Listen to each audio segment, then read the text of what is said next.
Assalamualaikum warahmatullahi wabarakatuh. Pada kesempatan kali ini, saya Dinda Yumukti Maulidia dengan NIM akhir 003 akan mempresentasikan hasil kerja saya mengenai codingan untuk tugas atau soal UAS praktikum komputasi biomedis khususnya kelas ketiga. Nah, pada eh, pertemuan kali ini yang bakalan banyak dibahas adalah FFT atau Fast Fourier Transform.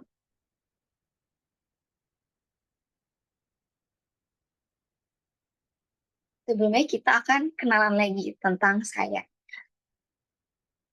Aku bakal kenal lagi. Nama saya adalah Dinda Yungguti Maulidia. NIM saya 185221003 dari program studi Teknik Biomedis Universitas Airlangga yang saat ini sedang menjadi mahasiswi semester. Nah, di sini saya sedang mempelajari mata kuliah komputasi biomedis yang di mana itu adalah ilmu komputer yang diterapkan pada bidang kesehatan. Yang nantinya eh, dari data-data yang kita dapatkan, kita akan mengolahnya dengan menggunakan kode program, baik itu Python dan sejenisnya, untuk menghasilkan grafik yang kita inginkan. Gitu. Contohnya adalah grafik ECG sebagai contoh dalam bidang kesehatan. Sebelumnya saya mohon maaf kenapa penglihatan mata saya kayak berarah ke atas karena kamera saya ada di bawah sini. Disclaimer. Oke, sebelum kita membahas codingan yang telah saya kerjakan, kita akan membahas tentang apa sih itu FFT. FFT atau Fast Fourier Transform adalah teknik matematika untuk mengubah sinyal kayak suara, gambar, atau data lain. Bisa juga domain waktu menjadi bentuk-bentuk yang lebih gampang untuk dimengerti gitu, kayak bentuk frekuensi. Nah, manfaatnya ada apa aja? Yang pertama, dapat menganalisis kandungan frekuensi. Dengan FFT ini, kita bisa melihat frekuensi apa aja yang ada di sebuah sinyal. Misalnya, dalam contoh di lagu. Nah, di lagu kan pasti kayak ada sinyal di mana di nada tinggi, maka sinyal itu akan tinggi. Di nada rendah, maka sinyal itu akan rendah. Jadi kita bisa tahu nada-nada apa aja yang dipakai dalam lagu tersebut. Yang kedua, dapat menemukan pola. FFT ini membantu kita untuk menemukan pola-pola tersembunyi dalam data yang kita amati. Misalnya, dalam dunia medis, dalam sinyal medis, kita bisa mendeteksi adanya gangguan atau penyakit tertentu berdasarkan pola frekuensinya. Misal di ECG, kalau frekuensinya aneh, berarti itu ada penyakit tertentu yang dialami oleh pasien. Kemudian yang ketiga, ada mempercepat pengolahan data. FFT adalah algoritma yang uh, efisien atau mudah gitu, sehingga bisa mengolah data dalam jumlah yang besar dan cepat. Beda dengan DFT, dia itu karena semua datanya itu diolah sehingga dia memerlukan waktu yang lama. Dengan FFT ini hanya sebagian data yang diolah, jadi dia tuh cepat. Gitu. Kemudian yang terakhir, dapat memfilter sinyal. FFT ini memungkinkan untuk menghilangkan noise atau gangguan atau komponen frekuensi yang tidak diinginkan dari sebuah sinyal. Nah, di sini ada konsep singkatnya saya dapat dari videonya Pak Sugi. Di sini terdapat 3 gelombang pendukung. Nah, dari 3 gelombang pendukung ini, kalau kita tambahkan kayak gelombang 1, gelombang 2, gelombang 3, kalau kita rangkap jadi satu, nanti akan menjadi gelombang superposisi. Gitu. Kemudian untuk yang biru, itu sumbu X-nya itu frekuensi. Nah, grafik biru ini merupakan spektrum frekuensi dari gelombang superposisi. Grafik ini menunjukkan komponen frekuensi yang menyusun gelombang superposisi. Nah, puncak-puncak di grafik biru itu mewakili satu gelombang pendukung. Nah, di situ kan ada 3 gelombang pendukung. Jadi kayak setiap puncak itu mewakili satu gelombang pendukung itu tadi. Tinggi puncak menunjukkan amplitude dari gelombang pendukung, sedangkan posisi puncak itu menunjukkan frekuensi gelombang pendukung tersebut. Kemudian terdapat analisis frekuensi, gimana terjadinya.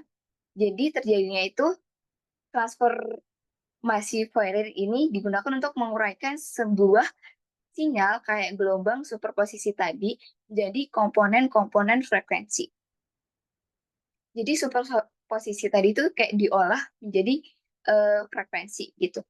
Nah, visualisasinya hasilnya dari transformasi Fourier ini, spektrum berupa frekuensi itu tadi yang biru ini. Spektrum ini memberikan informasi tentang frekuensi apa aja yang terkandung dalam sinyal aslinya. Kemudian ada rumus. Di sini juga saya mengambil contoh dari videonya Pak Sugi.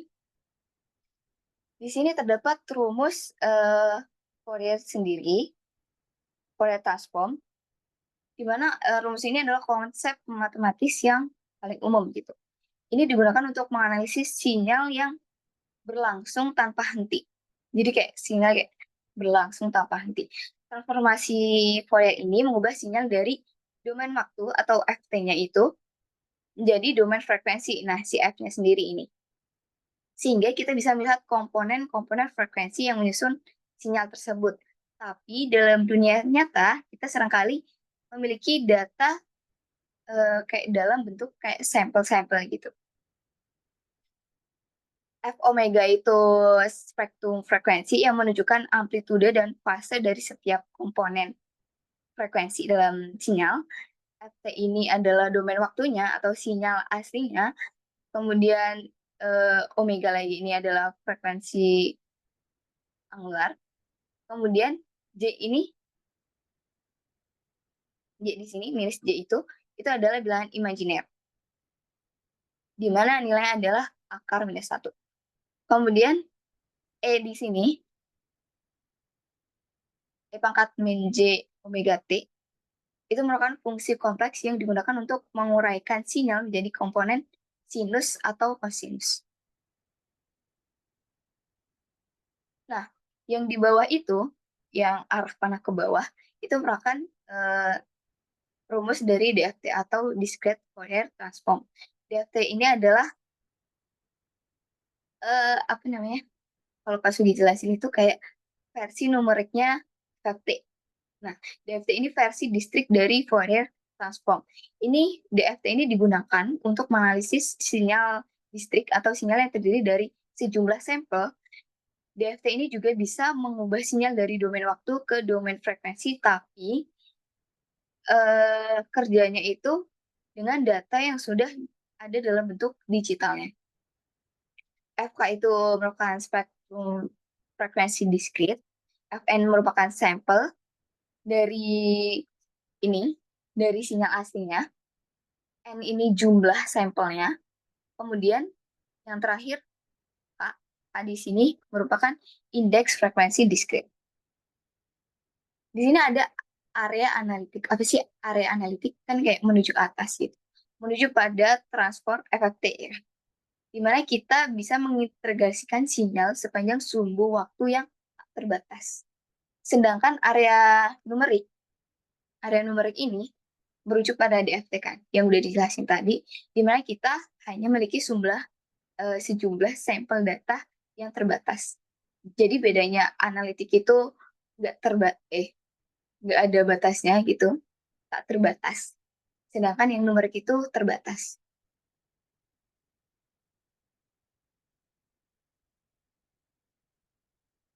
Nah, di sini ada rumus algoritma FFT menggunakan metode algoritma kupu-kupu. Yang pertama ini adalah untuk komponen genap, di mana ada sigma HN, W pangkat 2 KN. Sedangkan yang ini itu merupakan komponen ganjil. Beda ya, yang komponen genap itu F 2K plus 1, yang ganjil itu F 2K. Sama dengan sigma, ininya sama, sigma ini yang beda, GN sama HN, W pangkat 2 KN.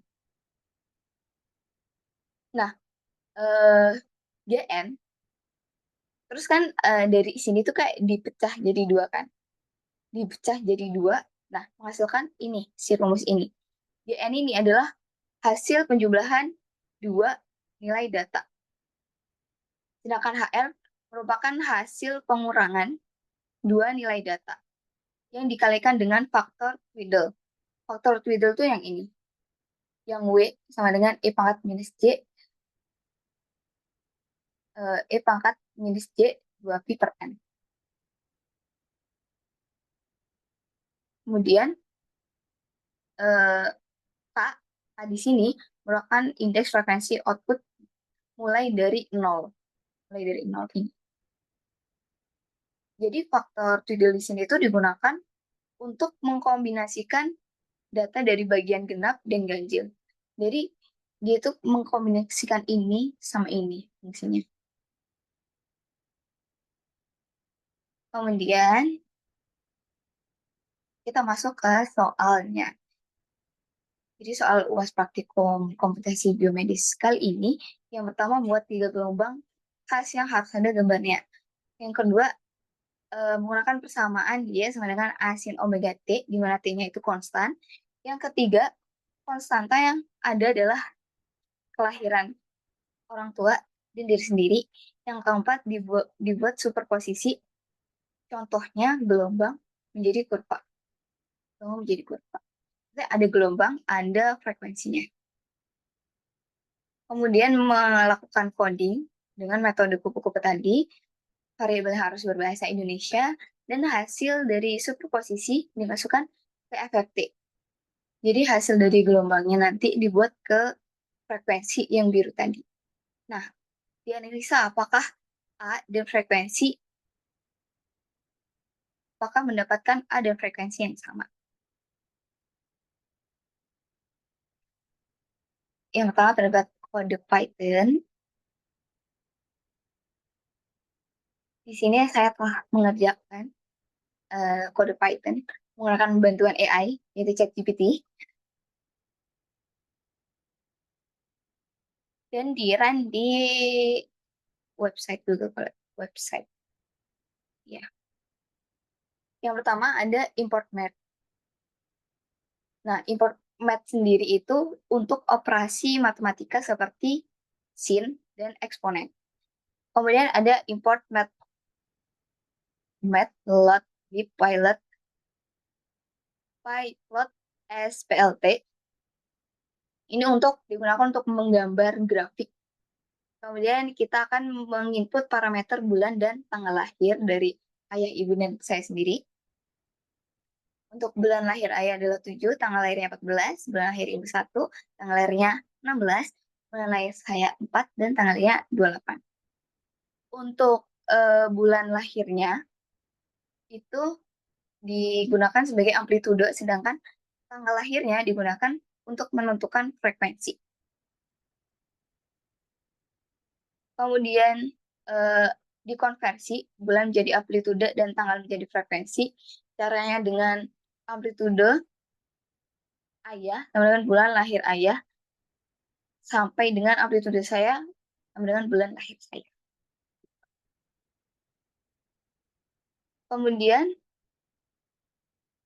di sini ada fungsi untuk mengonversi tanggal lahir menjadi frekuensi. Saya ada def konversi tanggal ke frekuensi. Ada faktor skala 0,1.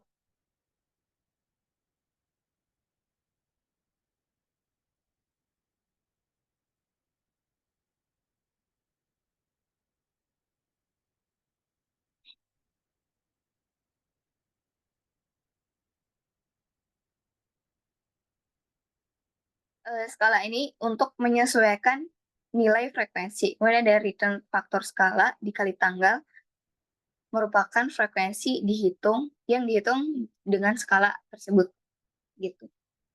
Kemudian ada menghitung frekuensi untuk masing-masing gelombang. Jadi kebalikan nih, yang amplitude tadi frekuensi ayah, frekuensi tanggal ke frekuensi. Sampai dengan frekuensi saya, konversi tanggal ke frekuensi tanggal lahir saya. Selanjutnya ada parameter untuk FFT sendiri. S sama dengan 6. S ini merupakan eh, digunakan untuk menentukan jumlah eksponennya atau ukuran datanya. Untuk menentukan ukuran datanya. Dan di sini adalah ukuran data yang merupakan hasil dari 2 kali 2 pangkat S.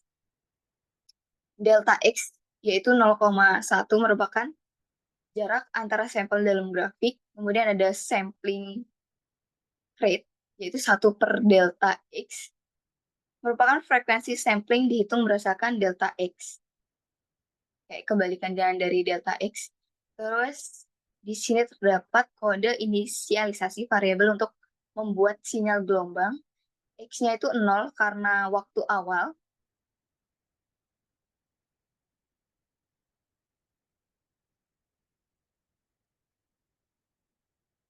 Kemudian U1, U2, U3, sampai Fn itu 0 dikali N sama dengan U1 itu gelombang pertama yaitu ayah, U2 gelombang kedua yaitu ibu, U3 gelombang ketiga yaitu saya sendiri. Fn di sini merupakan superposisi dari 3 gelombang. Ini kayak gabungan dari 3 gelombang tersebut. Kemudian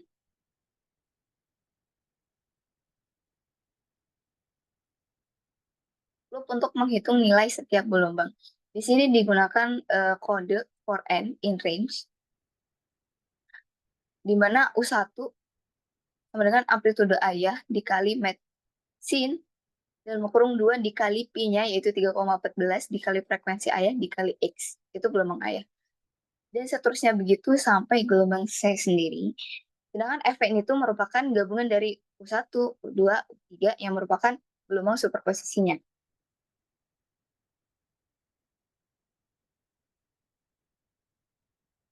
Di sini dihitung gelombang sin untuk ayah dan ibu dan diri sendiri dengan amplitude dan frekuensi yang digunakan.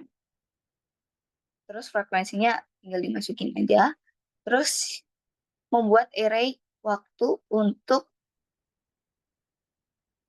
grafik. Jadi terdapat T sama dengan I dikali delta X for I in range N. Kemudian memvisualisasikan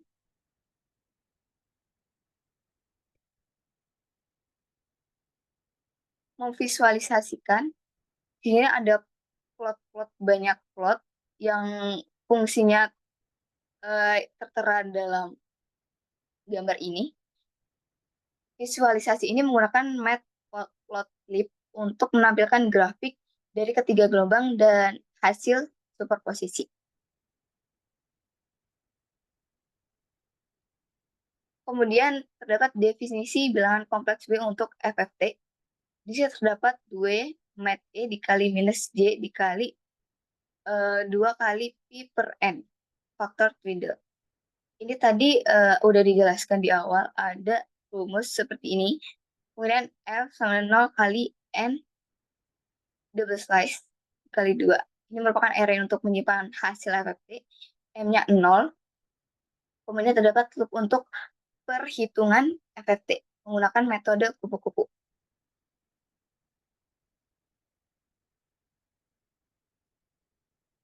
Gelombang superposisi ini dihitung menggunakan algoritma FFT dengan metode kupu-kupu yang telah dijelaskan sebelumnya. Jadi metode kupu-kupu tadi kan pakai ini GN, pakai rumus GN sama HN. Ada juga F2K. Ini merupakan genap. F2K1 ini merupakan yang ganjil. HN ini ganjil, GN ini genap. Gitu tinggal dihitung berdasarkan pasangan indeks dan akan diakumulasi hasilnya. Kemudian membuat array frekuensi berdasarkan indeks, yaitu frekuensi K kali sample rate per N for K in range N double size 2. Kemudian yang terakhir adalah mengeprint atau menghasilkan, menampilkan visualisasi dari hasil FFT sendiri. Di sini menggunakan plot-plot yang membuat label, menampilkan grafik, grid. Kemudian ada magnitude dari hasil FFT diplot terhadap frekuensi yang menunjukkan komponen frekuensi dari gelombang superposisi. Dari kode tersebut ketika di-run akan menghasilkan grafik seperti ini. Yang pertama adalah gelombang superposisinya. Jadi yang biru ini adalah ayah, yang orange kecil ini adalah ibu, dan hijau adalah saya, dan hitam adalah superposisinya. Jadi grafik ini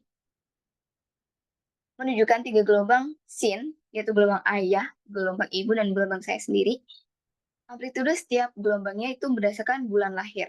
Ayah 7, ibu 1, dan saya 4. Dengan frekuensinya ditentukan dari tanggal lahirnya yang dikonversi menjadi angka. Kalau ayah 1,4 Hz, kalau ibu 1,6 Hz, saya sendiri jadi 1,8 Hz.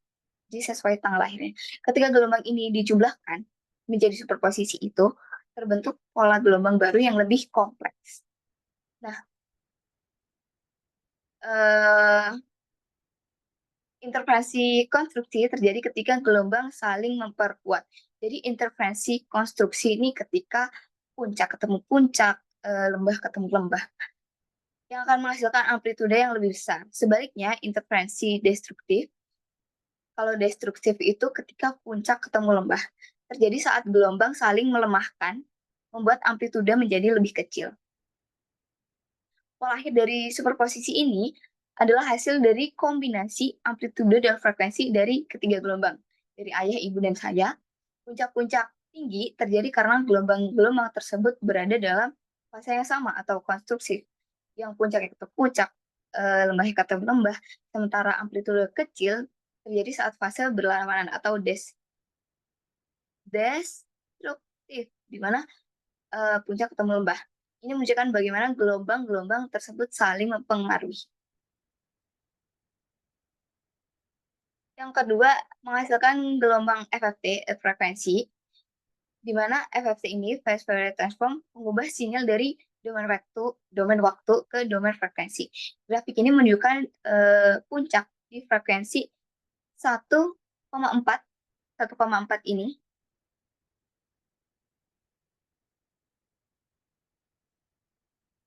menunjukkan di frekuensi 1,4, 1,6, dan 2,8.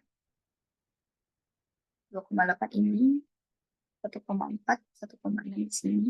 Sesuai dengan frekuensi gelombang ayah, ibu, dan saya. Puncak-puncak ini tuh menunjukkan kekuatan masing-masing gelombang dalam membentuk gelombang total. Hasil FFT ini cocok dengan frekuensi awal yang diberikan, yaitu 1,4, 1,6, dan 2,8. Puncak amplitude mencerminkan frekuensi setiap gelombang. Ini membuktikan bahwa metode FFT berhasil mengidentifikasi komponen-komponen frekuensi dari gelombang superposisi dengan akurat. Jadi ini 2,8, ini 1,6, 1,4. Kalau di zoom itu bakalan kayak ada 1,4, 1,6 gitu.